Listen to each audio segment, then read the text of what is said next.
Ini kan pelajaran SMP, basic banget. Masa mahasiswa nggak tahu pemisahan kekuasaan di Indonesia dalam konsep trias politika? Lah, kalau sudah tahu, terus yang mau kalian demo itu apa? Tuntutan kalian itu apa?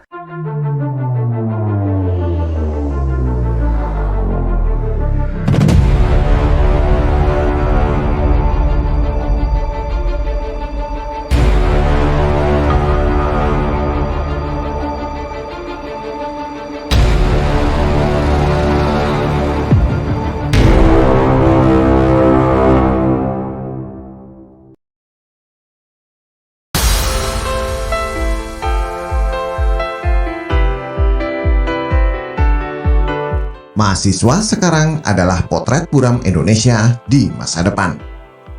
Ditulis oleh Lauren. Di hari besok pada tanggal 11 April 2022, para mahasiswa yang tergabung dalam BEM-SI akan mengadakan demo terkait kenaikan harga BBM jenis Pertamax dan juga penolakan terkait penambahan masa jabatan presiden menjadi 3 periode serta penolakan terhadap kenaikan PPN. Sebagai mahasiswa yang baru saja lulus, saya merasa bahwa tuntutan mereka ini mentah, tidak dirancang dengan matang, dan maaf, sama sekali tidak mencerminkan intelektualitas mahasiswa. Kalau mau ilmiah, harusnya cara yang dipakai bukan demo. Cara yang seharusnya dipakai adalah melaksanakan sebuah forum ilmiah yang mengajak orang awam untuk berpikir dan akhirnya menemukan solusi bersama untuk memecahkan masalah di negeri ini. Untuk 3 tuntutan itu, mari kita bahas masing-masing dan mari kita coba preteli argumen mereka satu-satu. Yang pertama adalah soal kenaikan BBM kelas pertama.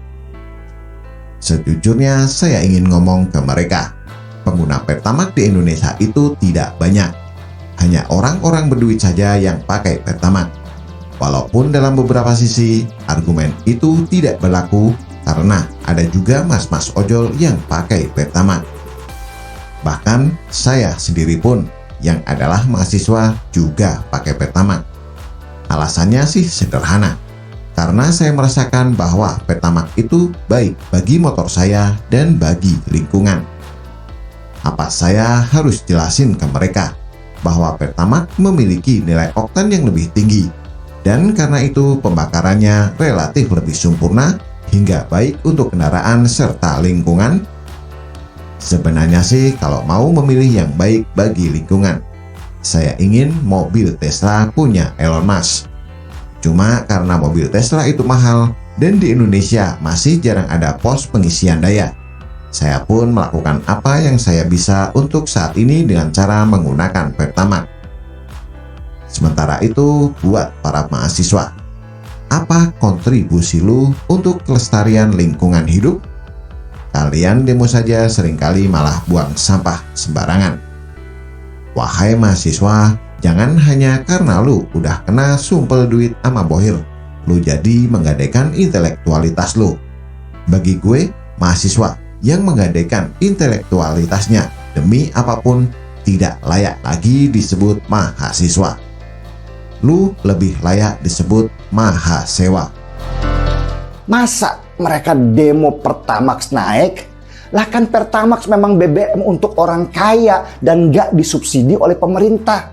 Masa mahasiswa jadinya membela orang kaya yang tidak mau Pertamax naik? Ini mahasiswa apa mahasewa? Gak masuk akal tuntutan mahasiswa sekarang. Lalu yang kedua adalah soal penolakan usulan 3 periode jabatan presiden. Ketika para mahasiswa ini menuntut hal ini, saya jujur ingin tertawa. Tertawa karena apa? Karena mereka ini nuntut. Sementara orang yang mereka tuntut soal jabatan 3 periode ini, yaitu Pak Jokowi, sudah menyatakan dengan keras menolak 3 periode. Apalagi yang harus saya sampaikan, bolak-balik ya sikap saya nggak berubah. Janganlah membuat kegaduhan baru. Kita saat ini tengah fokus pada penanganan pandemi, dan saya tegaskan, saya tidak ada niat, tidak ada juga berminat menjadi presiden 3 periode. Konstitusi mengamanahkan 2 periode. Itu yang harus kita jaga bersama-sama. Ini jauh berbeda dengan Pak Harto di zaman dulu. Pak Harto setahu saya memang punya pernyataan tidak menolak. Setahu saya, Pak Harto sepertinya punya pernyataan bahwa ia akan jadi presiden lagi kalau rakyat tidak menolak. Memang ada beberapa pernyataan Pak Harto yang memang bersayap, yang menyatakan bahwa ia kemungkinan akan maju kembali. Walaupun itu melanggar konstitusi, beliau sama sekali tidak menolak itu. Kalau Pak Jokowi mah udah menyatakan dengan keras, kalau misal mahasiswa itu masih merasa bahwa belum ada pernyataan, mungkin mereka perlu cotton bud buat korek kuping, kemudian coba dengar lagi pernyataan Pak Jokowi. Lalu soal PPN, ini lebih kocak lagi. Peningkatan PPN dari 10% jadi 11% itu kecil sekali. Cuma 1%, cok. Untuk konsumen individual semacam kita, itu tidak akan terasa. Yang akan merasakan betul dampak 1% itu bukan kita, tapi negara. Untuk saya, manuver ini sebenarnya adalah manuver cerdas, di mana negara memperoleh pendapatan dengan tidak membebani rakyat secara signifikan. Para mahasiswa, kalau ingin jadi mahasiswa itu seharusnya memiliki kemampuan untuk berpikir secara lebih global dan holistik, bukan berpikir receh dan murahan seperti ini. Dengan melihat semuanya itu, saya merasakan bahwa mahasiswa ini adalah potret buram Indonesia di masa depan. Di dalam mimbar diskusi mereka memang diajarkan untuk berpikir kritis, manajemen waktu, dan lain-lain. Tapi saya melihat bahwa itu semua tidak mereka terapkan, dan semua yang dibicarakan dalam mimbar itu hanya berhenti menjadi wacana sementara yang akan menguap bila waktunya tiba. Buat segenap warga Indonesia, saya ingin ngomong kepada Anda bahwa ketika Anda masih berharap kepada mahasiswa Indonesia, Anda adalah orang yang halu. Coba lihat realita bahwa sebenarnya hanya sebagian kecil mahasiswa yang bisa Anda harapkan. Bagaimana menurut Anda? Silahkan tulis komentar di bawah.